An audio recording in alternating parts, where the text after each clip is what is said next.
Okay, so we just made our gift basket, and now I'm just gonna show you the way that I found the easiest way to make a loop bow.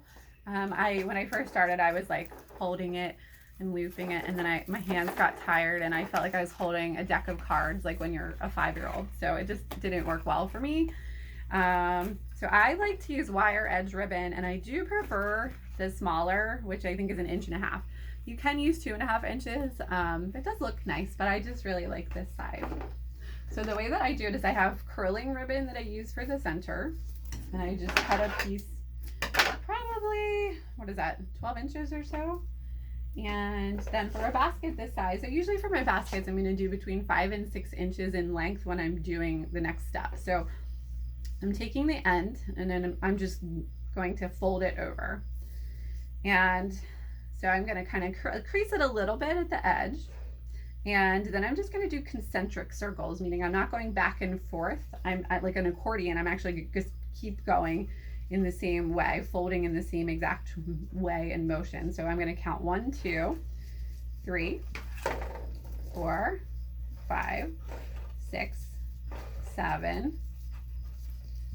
And then we're going to make this one a little bigger. 8, 9, 10, 11. So a lot of times I do either 7 loops, 9 loops, or 11. I always stick with odd because then the ties at the end, like the end pieces are on opposite sides of the middle, so it just makes it easier to arrange the bow. And then I just cut it. Okay, so this is your bunch of ribbon.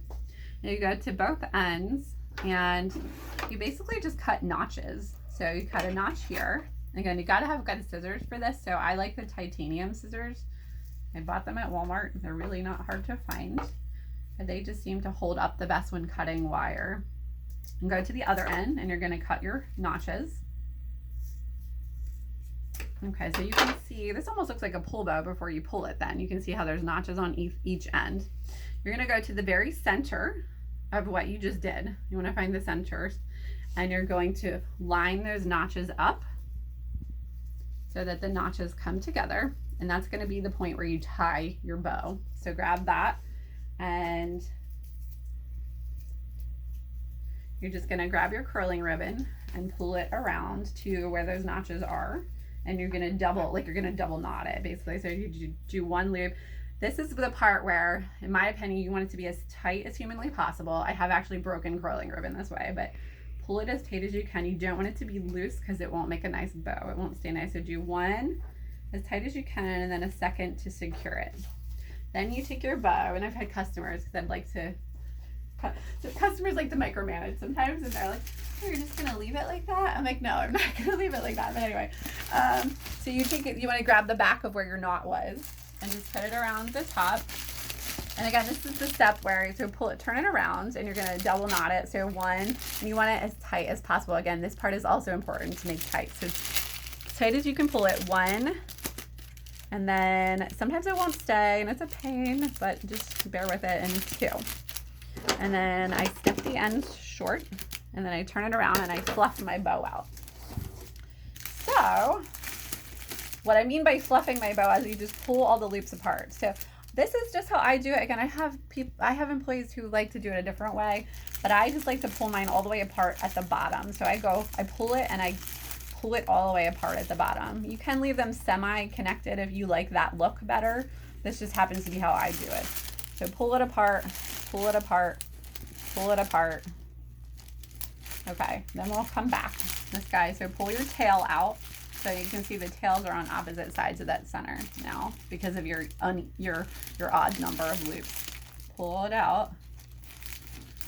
Pull. Pull.